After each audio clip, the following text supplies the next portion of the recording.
It's a chilly winter morning here on the homestead. We have a small break from the rainy weather here in North Carolina, and I'm going to see if I can try to get some land ready for more crops.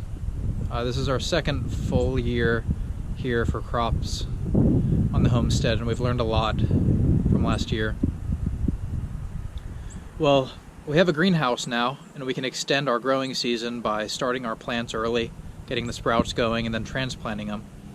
We have a bunch of stuff in the works to get in the ground. We just have to get the ground ready. Let me show you what we're working with here.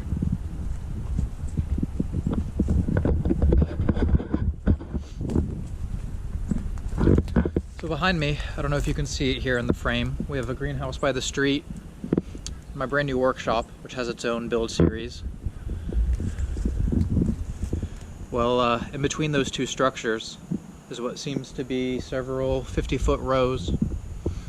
We had landscape cloth down, which we would opportunistically put holes in just to plant crops, but we've never used the whole space. Well, I think this year might be the first year, after we move the chickens out anyway, that we can use this whole space.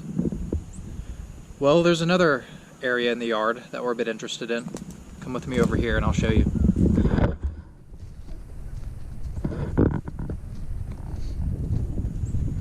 So you can see we have this fence going all the way around the house. And this huge field, which was grass when we bought the house, is now just a overgrown mess. But it saves gas on the lawnmower not to mow it. We've also got a lot of wildlife and pollinators coming in over the summer, when spring and summer, when these plants flower. It's a nice habitat, but just beyond the fence here, we have a nice south-facing area. Seems like it would be pretty good for some crops. So let's see what I can do to clear it and get it ready.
Well, here it is.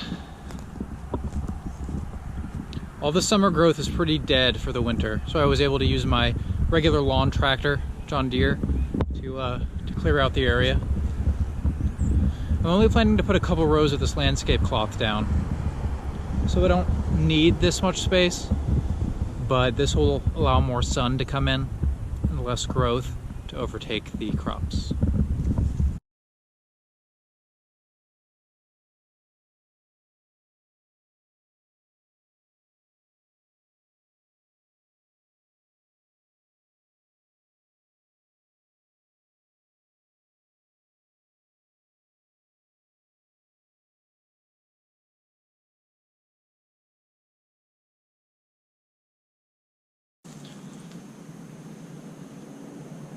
Alright, well, that's the general idea. I just need to get some stakes or some weights on there to prevent it from blowing away.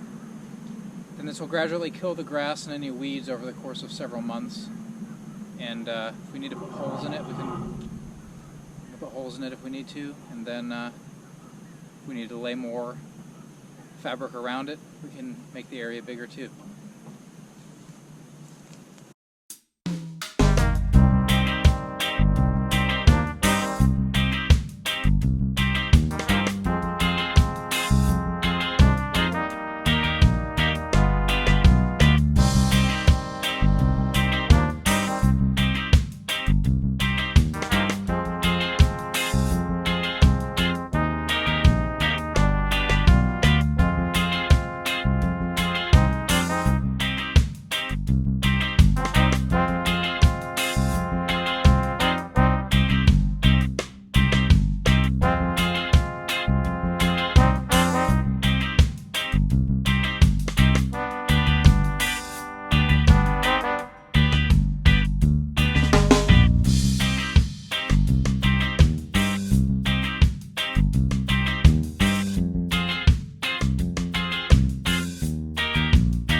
This project resulted in 6 50-foot segments for crops.